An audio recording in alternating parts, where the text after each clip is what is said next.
ప్రభునందు ప్రియమైన దేవుని బిడ్డారా, ప్రభువైన యేసు నామమున మీకు శుభములు.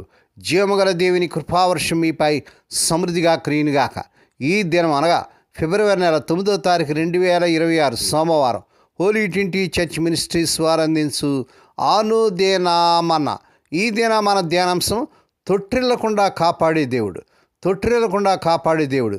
దేవుని వాక్యం చదువుకుందామండి. సామెతల గ్రంథం 3వ అధ్యాయం 23వ వచనం. అప్పుడు నీ మార్గం నీవు సురక్షితంగా నడిచేదు, నీ పాదం ఎప్పుడునూ తొట్టిల్లదు. దేవుడు తన పరిశుద్ధ వాక్యం దీవించునుగాక. దేవుని బిడ్డలారా, మీరంతా ఎలా ఉన్నారండి? మీ ఆరోగ్యాలు ఎలా ఉన్నాయి? మీ కుటుంబంలో అందరూ బాగున్నారా? ఉదయం లేచిన వెంటనే దేవుని వాక్యం చదివి కొంత సమయం ప్రభు సన్నిధిలో ప్రార్థన చేసుకుంటున్నారా? ఉదయం సాయంకాలాలు మీ గృహాల్లో కుటుంబ ప్రార్థన ఉంటున్నాయా? దేవుని బిడ్డారా, దేవుని బిడ్డారా, ఈ దినాల్లో మనకు దేవుని వాక్యం ప్రార్థన మనకు చాలా అవసరం. ఎందుకంటే ప్రభువారు త్వరగా ఈ లోకానికి రాబోతున్నాడు. ఇదిగో నేను త్వరగా వస్తున్నానని ప్రియ ప్రభు తెలియజేస్తున్నాడు. ఆయన ద్వారం దగ్గర ఉన్నాడు, వస్తున్నాడు, ఆలస్యం చేయక వస్తున్నాడు అనేటువంటి మరి వాగ్దానం ప్రభు చేశాడు. కనుక ప్రభు రాకడ కొరకు మనం సిద్ధపడాలంటే, ప్రభుని ఎదుర్కోవాలంటే మనము ప్రతిదినం కూడా ప్రభు రాకడ కోసం ప్రార్థన వాక్య ధ్యానాల్లో పరిశుద్ధ జీవితాన్ని సిద్ధపడాలి. దేని బిడ్డారు, మనం చదివినటువంటి భాగంలో ఈ సామెత గ్రంథం 3వ అధ్యాయం 23వ వచనంలో, అప్పుడు నీ మార్గమున నీవు సురక్షితంగా నడిచేదు, నీ పాదం ఎప్పుడూ తొట్టిల్లదు. దేవుని జ్ఞానాన్ని ఉపదేశాన్ని అనుసరించినప్పుడు జీవిత ప్రయాణంలో క్షేమం భద్రత ఉంటాయని, ఆధ్యాత్మికంగా లేదా నైతికంగా తొట్టిల్లకుండా పాపం తప్పు చేయకుండా స్థిరంగా ఉంటారనేటువంటి విషయాన్ని ఈ యొక్క వచనం ద్వారా మనం చూస్తున్నాం.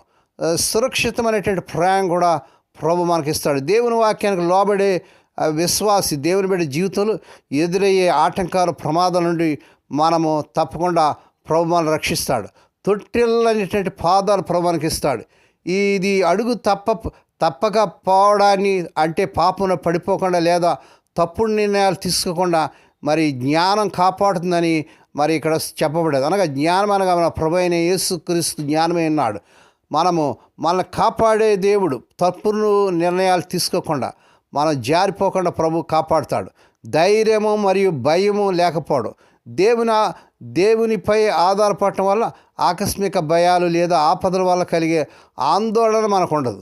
కనుక దేవుని వాక్యంలో చూసినట్లయితే దేవుని జ్ఞానాన్ని హృదయంలో ఉంచుకొని దాన్ని ఆదరణలో పెట్టేవారికి జీవిత ప్రయాణంలో స్థిరత్వం భద్రత లభిస్తాయని సొలొమోను భక్తుడు ఈ వచనం ద్వారా మనకు తెలియజేస్తున్నాడు. ఈ వాక్యంలో ఉన్న అర్థం ఏంటంటే, జ్ఞానం అనే మార్గాన్ని, పరిశుద్ధత అనే మార్గాన్ని వెంబడిస్తే అందులోంచి తప్పిపోకుండా మనం భద్రపరచబడతాం. పగటిపూట రాజమార్గం గుండా ప్రయాణం చేసే వారికి కాపుదల ఉంటుంది. ప్రతి ఒక్కరికి వారి జీవితంలో దేవుని పిలుపు అనే రాజమార్గం ఉంటుంది. దైవ భయంతో వెంబడిస్తూ భక్తి శ్రద్ధలతో దానిలో కొనసాగిపోయేటప్పుడు సమస్త కీడుల నుండి, దుష్టత నుండి ప్రియప్రమాలను కాపాడుతాడు. రాజమార్గం లాంటి దేవుని పిలుపులో మనం సకల భోగాలు కలిగి ప్రయాణం చేయలేకపోవచ్చు, కానీ సురక్షితంగా ప్రయాణం చేస్తాం. యువకుల్లాగా పరుగులు పెట్టలేకపోవచ్చు, కానీ మంచి మనుషుల్లాగా నడుస్తూ ఉంటాం. దేవుని బిడ్డ, దేవుడు నీకు మంచి ప్రయాణం ఇస్తాడు. సురక్షితంగా ఈ లోకంలో నీవు నడిచే గొప్ప కృప ప్రభు నీకు ఇస్తాడు. మన బలహీన పాదాలు మనం తొట్టిలింపజేస్తాయి. కాబట్టి అలా తొట్టిల్లిపోయే మనస్తత్వాన్ని జయించగలిగేటట్లుగా మరింత నైతిక బలాన్ని ఇమ్మని ప్రభును మనం అడగాలి. దారిలో బండరాయిని చూసుకోలేని వారు దాన్ని తన్నుకొని పడిపోతుంటారు. మన ఎదురుగా పాపం ఉన్నప్పుడు దాన్ని గ్రహించడానికి దాన్ని తప్పించుకోవడానికి కావలసిన సామర్థ్యం దేవుని కృపదానాన్ని కలుగుతుంది. ఈ వాగ్దానాన్ని బట్టి విజ్ఞాపన చేద్దాం. దేవుని బిడ్డారా, వారి తాను ఎన్నుకున్న వారిని ఎత్తిపట్టుకున్న ప్రభువులో మనం విశ్వాసం ఉంచాలి. మన సొంత నిర్లక్ష్యమే మన ప్రథమ సత్తు. అయితే ప్రభు అంటున్నాడు, మెలకుగా ఉండి ప్రార్థన చేయండి అన్న ప్రభు ఆజ్ఞ మనకు కాపాడుతుంది. దేవుని బిడ్డ, మెలకుగా ఉండి దేవుని సన్నిధిలో ప్రార్థన చేస్తున్నావా?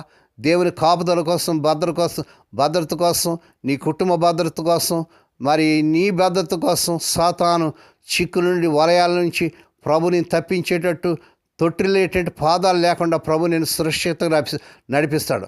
ఒక్కసారి కూడా తొట్టిల్లకుండా నడవగలిగిన ఈ కృప ఈ రోజంతా మనకుంటే ఎంత అద్భుతం అండి. మనం పడిపోకుండా ఉండడమే కదా మనకు కావాల్సింది. మన ప్రార్థన ఏమిటంటే అసలు ఏమాత్రం తొట్టిల్లకుండా మనం సాగిపోవాలి. కాబట్టి మన ప్రయాణం చివరి వరకు మన జీవిత యాత్రలో తొట్టిల్లకుండా కాపాడటానికి సముద్రమైన ప్రభుని ప్రేమతో మనం ఆరాధించాలి, ప్రార్థించాలి, ప్రభు సన్నిధిలో కనిపెట్టాలి. అప్పుడు తొట్టిల్లకుండా ప్రభు మనలను నడిపిస్తాడు. ఆ రీతిగా చేయుటకు పరిశుద్ధాత్మ దేవుడికి సహాయం చేయనుగాక. దేవుడి మాటలు దీవించునుగాక. ప్రార్థన చేసుకుందామండి. పరిశుద్ధమైన మా తండ్రి, నీ పరిశుద్ధ నామమునకు వందనాలు స్తోత్రాలు చెల్లించున్నాము నాయన. మీరెంతైనా గొప్ప దేవుడు, నమ్మదగిన దేవుడు. తొట్టిల్లకుండా మమ్మల్ని కాచి కాపాడి మమ్మల్ని సురక్షితంగా నడిపించే దేవుడు నాయన. మీ స్తోత్రాలు. ఈ వర్తమాన స్వదేశ విదేశాలు వింటూ అనేక షేర్ చేస్తూ, లైక్ చేస్తూ, సబ్స్క్రైబ్ చేస్తున్న మా ప్రియులు దీవించండి. ఈ దినం పుట్టిన దినాలు, వాహ దినాలు, ఆయా శుభదినాలు జరుపుకున్న బిడ్డలు కూడా బహుగా దీవించి మరొక సంవత్సరమైన దాయకరిటను బిడ్డ ధరింపజేసి వారి పట్ల నూతన కార్యం జరిగించండి. రోగులైన బిడ్డలపై ప్రత్యేక చూపించినాను. ఈ దినాలు అనేక మంది భయంకరమైన దగ్గులతో, మరి ఇంకా రకరకాల హెడేక్స్తో, మా తండ్రి జ్వరాలతో, డెంగ్యూ ఫీవర్స్తో, టైఫాయిడ్స్తో, మరి క్యాన్సర్స్తో, ఫిట్స్తో, రకరకాల వ్యాధులతో బాధపడిన మా ప్రియులను దర్శించండి. ఎంతమంది వేస్తే సీరియస్ కండిషన్లు ఐసీయూలు ఉంటున్నారు. ఇప్పుడేనాయన కలవరి శిలువ రక్త ప్రభావాన్ని శిరస్సు మొదలు పాదంలో ప్రవహింపజేస్తున్నాను ఆయన. స్వస్థత, ఆరోగ్యం, విడుదల యేసు నామములో ప్రకటిస్తున్నామని ఆయన కొందరు ఆచరించుకున్నాం తండ్రి.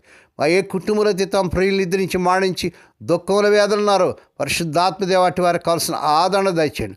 మా తండ్రి స్వదేశ విదేశాలు ఉద్యోగాలు లేక తిప్పబడుతున్న ఎవరి బిడ్డలకు ఈ నెలలో వారు అర్హత మించిన ఉద్యోగాలు వచ్చినగాక. వివాహం కాని ఎవరి బిడ్డలకు మా తండ్రి ఈ నెలలో అద్భుతం జరిగించుకొని వారు కోరుకునే సకల సంబంధాలు కుదిరి వారి వివాహాలు ఘనంగా జరుగునుగాక.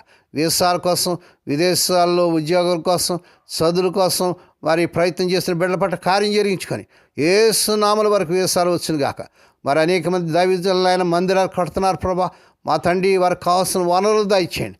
ఆ మారుమూరు గ్రామంలో, మురికివాడలు, హోలీ ట్రింటీ చర్చ్ మినిస్ట్రీస్ ద్వారా, మరి ఇంకా ఆయా మినిస్ట్రీస్ ద్వారా జరుగుతున్న పరిచయలను బోగా దీవించి నీ దీనదాసులకు ప్రతి అవసరం తీర్చమని మా దేశాన్ని, మా దేశ ప్రజలను, ప్రపంచ దేశాన్ని, మా నాయకులను, ప్రపంచ నాయకులు దీవించి రక్షించుకోమని నాయన మాకు మంచి పాలన దయచేయమని ఈ దినమంతట్లో నీ కృపాస్త్రం మమ్మల్ని అప్పగించుకుంటే యేసే పరిశుద్ధ నామన స్తుతించి గణపరిచి వేడుకొని ప్రార్థిస్తున్నాం తండ్రి.